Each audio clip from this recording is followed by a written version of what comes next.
வணக்கம் நண்பர்களே, மௌலு entertainment channel உங்களை அன்புடன் வரவேற்கிறது. மக்கள் திலகம் பொன்மனச் செம்மல் எம்ஜிஆர் அவர்களும் நடிகையர் திலகம் சாவித்திரியும் இணைந்து நடித்த பரிசு என்கின்ற படத்தின் படப்பிடிப்பு நடைபெற்று கொண்டிருந்தது. இந்த படத்திற்கான பல்வேறு காட்சிகள் முடிக்கப்பட்ட நிலையில் வெளிப்புற படப்பிடிப்புக்கான ஏற்பாடுகளும் செய்யப்பட்டிருந்தன. இதன் இடையே இந்த படத்தில் ஒரு பாடல் காட்சிக்காக கண்ணதாசனை பாடல் எழுத அழைத்திருக்கிறார்கள். பாடல் எழுதுவதற்காக வந்த கண்ணதாசன் சற்று சோகத்துடன் காணப்பட்டிருந்தார்.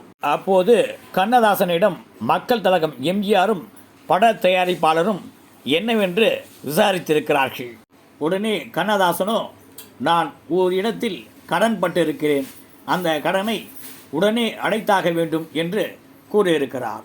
நன்றி, வணக்கம். Like, subscribe, comment, share and bell பட்டனை அழுத்துங்க.